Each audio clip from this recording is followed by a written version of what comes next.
Welcome to Show Love, where we've invited you in on our loving conversations that we have as husband and wife.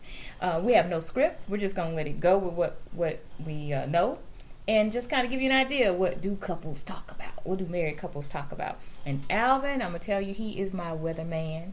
He's my weatherman.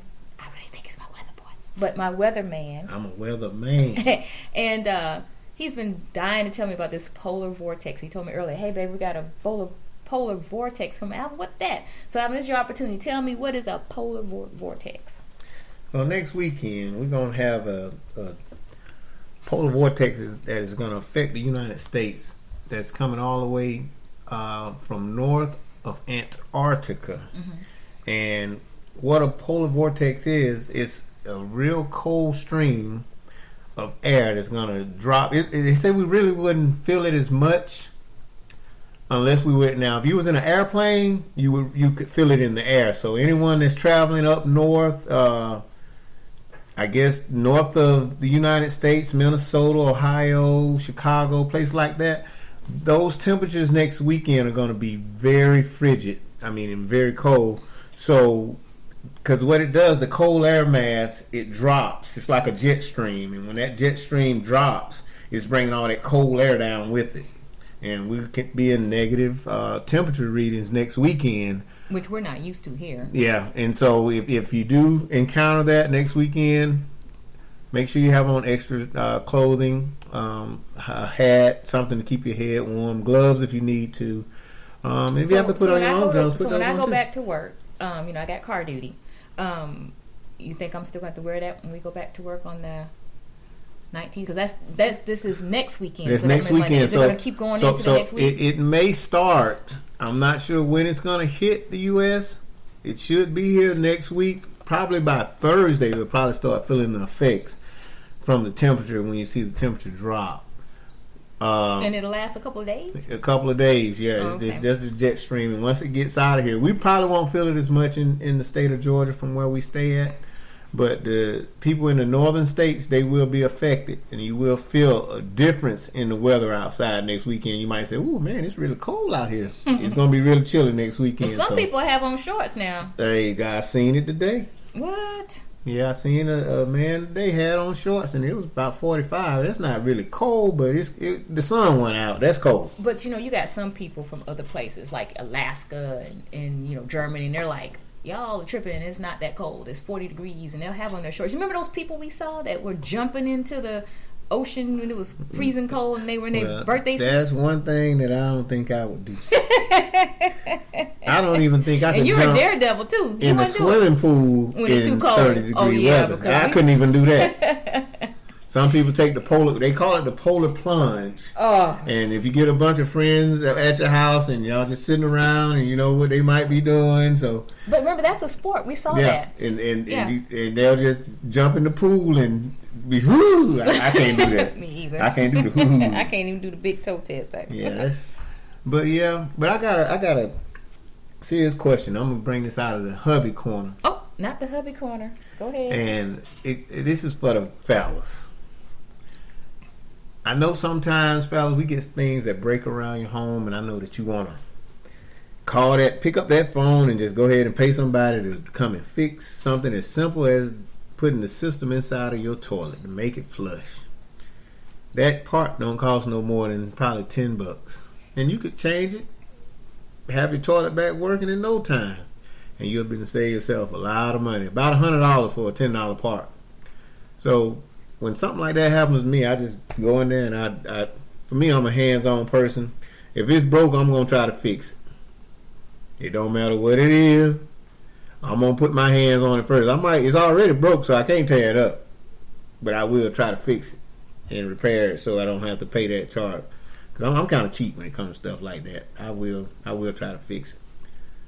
Yeah. But you know what, ladies? When you see your husband bending over, fixing the toilet, and fellas, your wife want to see that. Ain't nothing sexier than a man saving you some money and working. And make sure you have on your plumber pants when you doing that. Oh, you do that on purpose. That's right. I can okay. say, when I'm over there, what they show them plumbers when they bent over. And then ladies make you want to go in there. Fellas, she'll cook for you. I'm telling you, she'll cook for you. I'm looking for my meal. I worked on it last week. I believe you breaking the toilet on purpose then. So, I don't know if I can beat you in the wifey's corner. Well, I got you stumped on that. Yeah, you got me stumped. I got to dig deep. You got to get some wrenches and something that won't bend or break. Well, I've got 2 words for you. Meal prep. Oh, yeah. Ladies, okay. All right, you got me. Meal prep right now is so important during the COVID because we can't go out to eat. We've I don't know about you, but before COVID, we don't have any children in the house. We got pretty good at getting our nutrients from the restaurante. But it's really important. I'm blessed to have a husband that doesn't really give too many demands on food. He'll pretty much eat what I suggested we eat.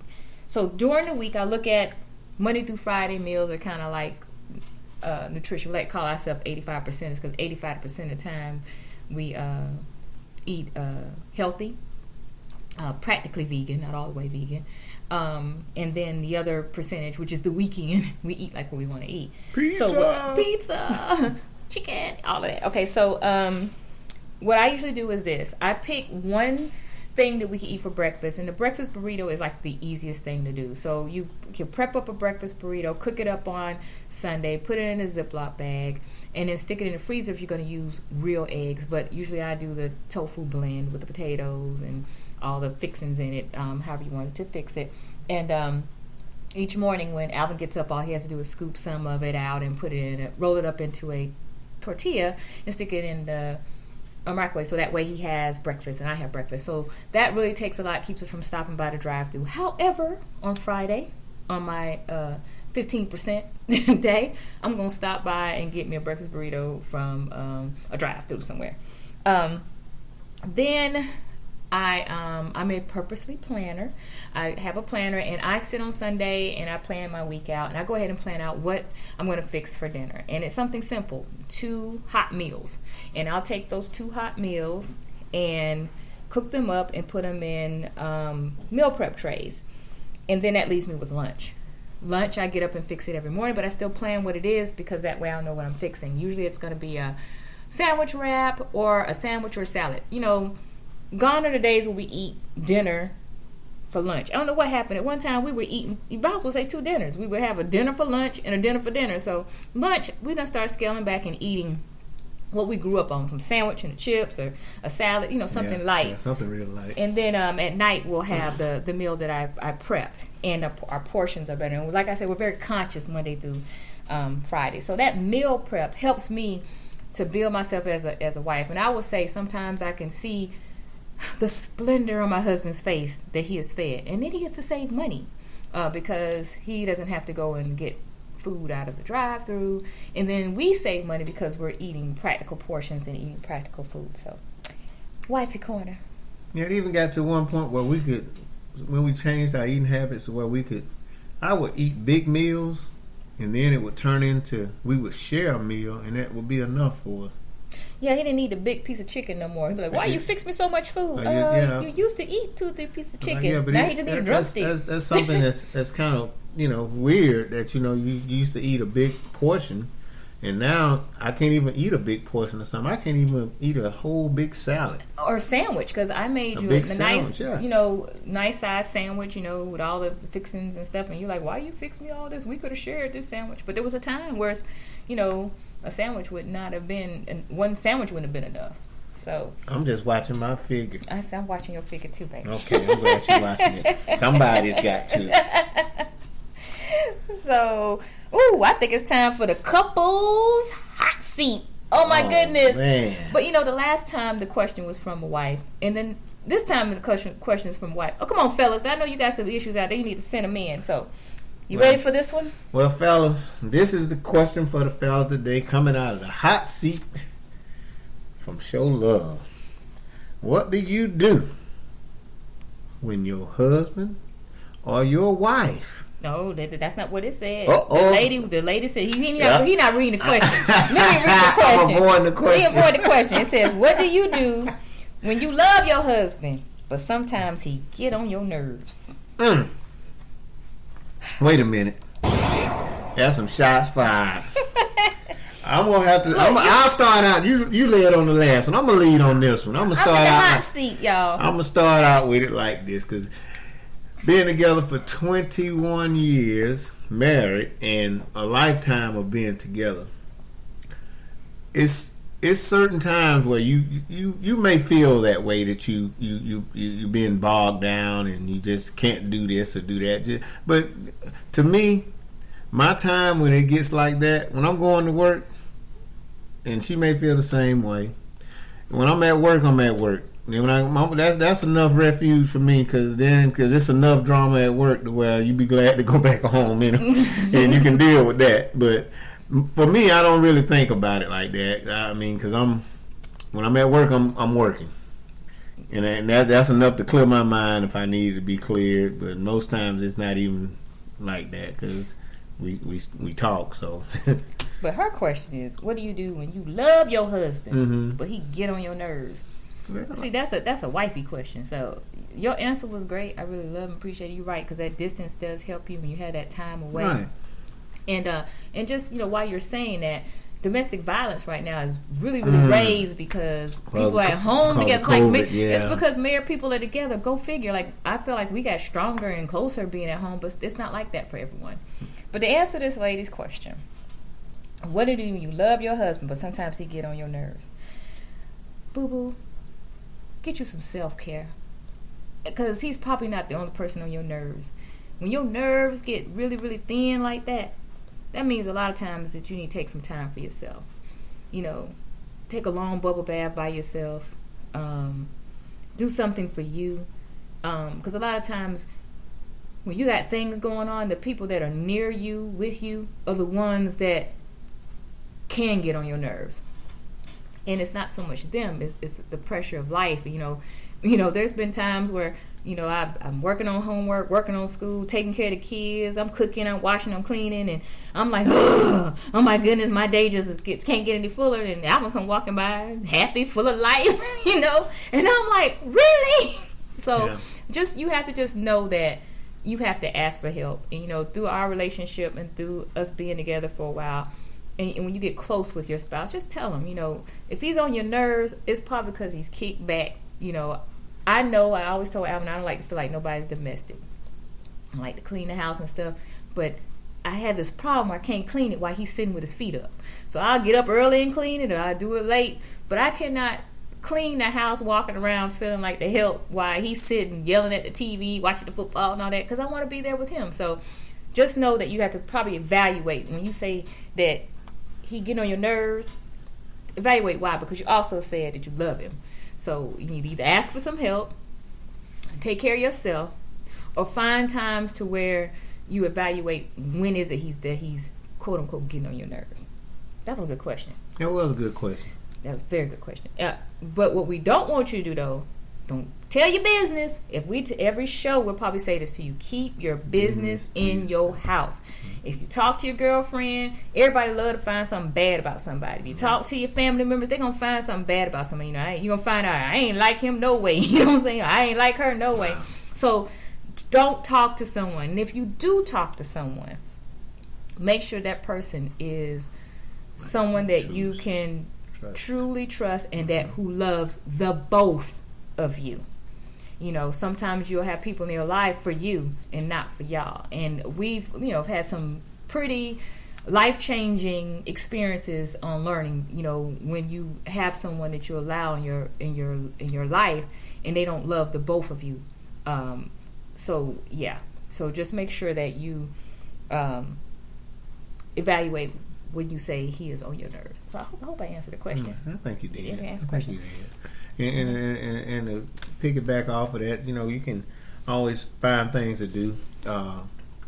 Once that happens, they getting on your nerves. Maybe y'all need to plan something. We plan date night. Boy, I tell you, I look forward to date night. We might do a date night, and you might think we saying date night. We dressing up and going somewhere.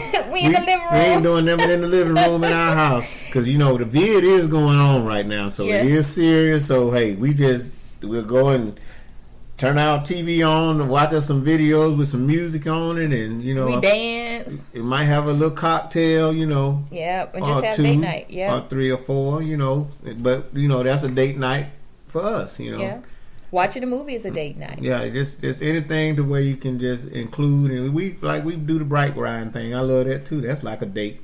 Yeah, that's a date. Just riding. And us sitting now, this is actually our date night. We are having a cocktail.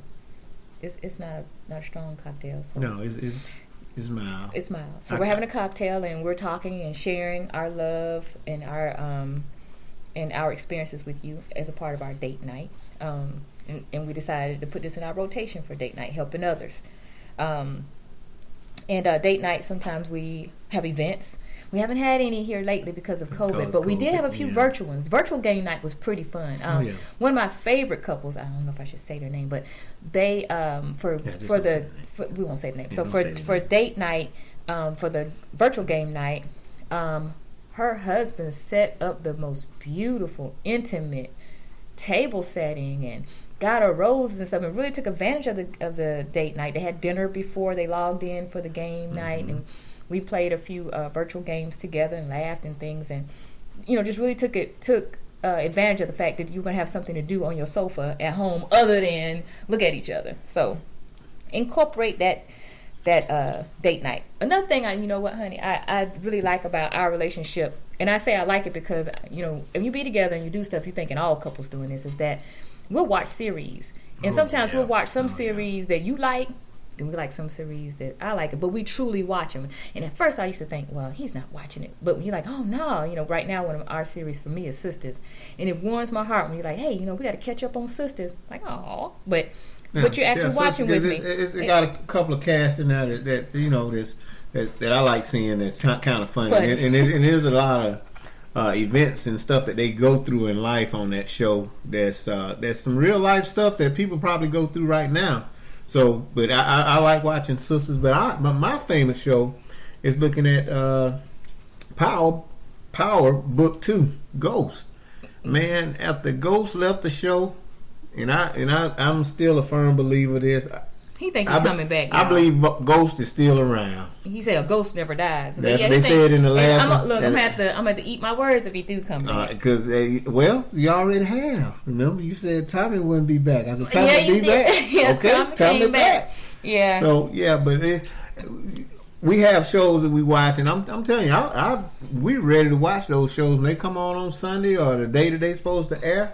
Shoot, we right in front of the TV. We trying to catch up on it because most of them go from one week to another, and that's what Power does. It's like from one week to the other. It have you in suspense the show before that, have you ready to watch it the next week when it come on.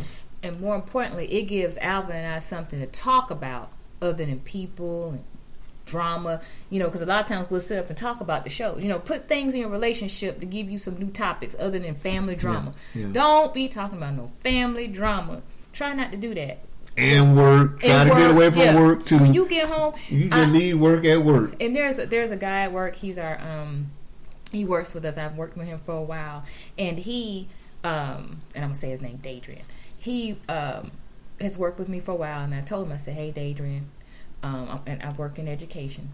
He's like, Humber, you don't play. You be out of here. I'm like, I love my husband. I like him. If I stay here past the time, check on me, because that means something ain't right at home. And years later, he's still laughing because he see me rolling out. We get off at 3:45. I'm packed up. Don't ask me no questions. Everybody there knows that I'm out the door. Because my relationship is just as important to me. We don't have very much time together. We spend most of our time at work. Yeah. So why spend extra time at work? Find out a way, even when I'm not in the classroom now, so I don't grade papers and things like that anymore. However, when I was, and even now, I got everything set up. I invested in a laser color printer, laser black printer. I got everything I need to sit on the sofa next to my husband and do what I need to do. So just make sure you find something else to talk about. So a series like this, we'll sit up and talk about it. And then sometimes we'll be sitting, if it's a real good one, the show will be off. And we don't have to watch the after show because we sitting up making our... we talking about it, but that's one thing about Power though. Power have you into it. And there's another series coming on. You like the American Gods? American Gods. Yeah. That one's coming on next. I think on the 10th. Yeah. That one's supposed to air, but that was a real good. That was a good. It was different. It is real different. It's about the gods, and you have to look at it. And if you miss a week, you're gonna have to watch the week before so you can catch up and know where you're at. But and another thing that's really important, most shows you'll hear us say something about spirituality. I think it's very important to pray together. Alvin, being the man of the house, prays over us. And then a lot of times I've made a personal commitment to, if I tell someone that I'm going to pray for them, that I stop and do it right then. And then I ask Alvin to do it, because him being the man of our relationship and us praying together, to me, is powerful. But for some reason, I just feel like, me personally, that God really hears a man, when he's praying, and that's just my personal belief, that you should pray together, and we do pray together. And when you pray, you don't have to have a what I call it, a church prayer. You don't have to sound like anyone else. We just talk to God. Just talk to Him. I've always been one of those people too, where my relationship with God has become very personable. So He's my friend. He's the one I can depend on. He's the one who has gotten me through things that, as a wife, some women only deal with one of those things, and I done dealt with 5. So how did I make it through and still love everyone is because I didn't share a lot of it with anyone that that I felt like I couldn't trust. But for the most part, I talked to God about it, and I'm gonna tell you the things that and how I handle a lot of different things may not have been what most women would do. It was what God wanted me to do, and I think when you do that, you don't have much to apologize for. You might make a few people that don't care about your decisions, but the decisions work for you because you didn't hurt nobody. You might have pissed a few people off, but you didn't hurt them. Right. So make sure you pray in your relationship. Keep God in your relationship. Whatever your belief is, you need to be doing that together. It's okay to do it separately, but do it together too. Right, because there's nothing like a man's prayer. Mm-hmm. I believe that. Because I grew up in the church. We grew up in the church. We met at church, and I'm telling you, that's one thing. To be in the presence of the Lord is another thing too. Just because I don't know, it's just something about Sunday mornings when you're in church and you feel good. I don't know if like it's a just recharge. something. You just feel good because you're in the presence of the Lord. And like I say, I'm not complete. I'm still growing and trying to learn as much as I can. Through my upbringing, it started, and as a grown man, I'm still willing to learn more about God. But we are very, spiritual people. Like we just bought this with that African Study Bible. Right. It's really interesting, and we're going to incorporate that into some of our studies. So we're always kind of looking for growth, and we don't leave that responsibility to our pastor, even parents, our pastor probably would. Yeah. So we just your spirituality and your growth with God is yours, and and you should take just as much, be as proactive about that as you do your 9 to 5. Exactly. Because the way I feel about it, I look at a church. You are your temple. If God is in you, you're gonna do right. You're gonna treat people right. Because if God's in you, you won't treat nobody wrong. You won't say the wrong thing to somebody. If God's in you, and if you do, you're going to apologize. You apologize for it, right away. You have a heart about it. Right away. You're not going to just, your step away from your conscience. Conscience won't let you do people that way. No. And if it does, you need Jesus.